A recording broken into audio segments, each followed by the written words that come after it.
Music, welcome back. It is I, Dave, the Real Music Observer, observing real music in real time for real people, just like you, just like me.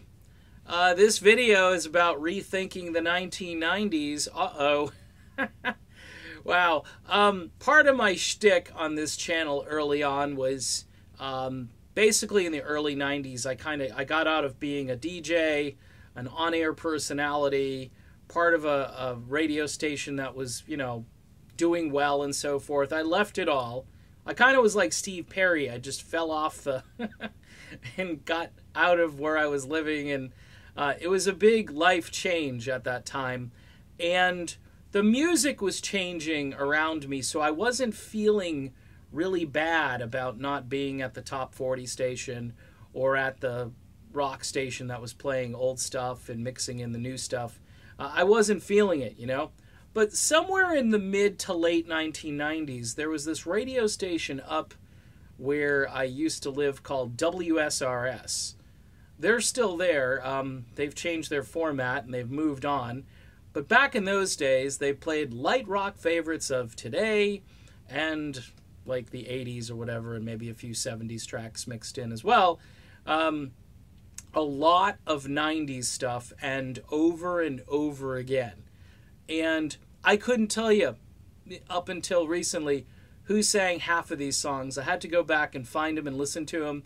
And it's not that I'm doing a holy crap Batman here, but I gotta say, the 90s, at least on what I would consider adult contemporary radio stations, wasn't really that bad. Yes, there are a lot of female singers that are complaining about stuff. That's what you're going to notice during the 90s, whether it's relationships or just, all the things that you can imagine, difficulties in life and so forth. And, the poster child song for this is a tune called Torn by Natalie Imbruglia, okay? And I'm not even sure I've got her name pronounced right, but this song was on the radio like every 10 minutes, okay? And then this other tune, Sonny's Come Home, by, I think it's Sean Colvin. I mean, these songs were always on the radio. Paula Cole, Where Have All the Cowboys Gone?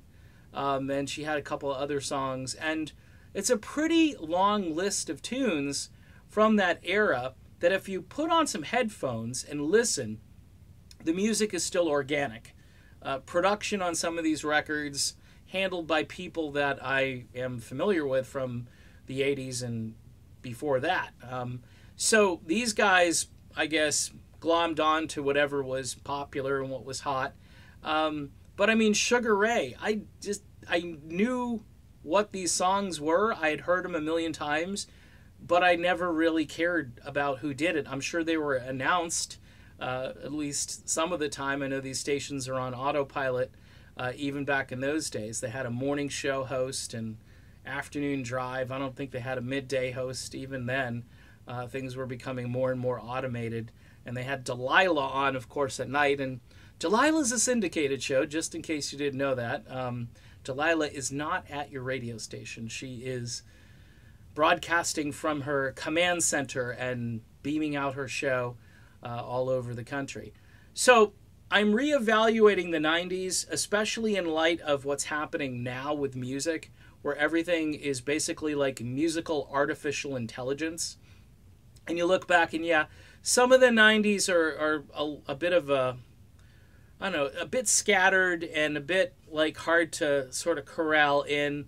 I mean, but to hear like Blind Melon again, I mean, the Blind Melon song is great. I mean, it's not anything that I would go out and purchase per se, but to hear it again, it's kind of cool. And I wasn't all that old back in the 90s, so, my musical enzymes were still working. It's just that it was such a departure from what we had heard in the 80s that many of us just tuned into things like 90s country or smooth jazz or just get me away from this is horrible. But revisiting, I have to say, I'm almost nostalgic for the 1990s compared to what's happening out there now.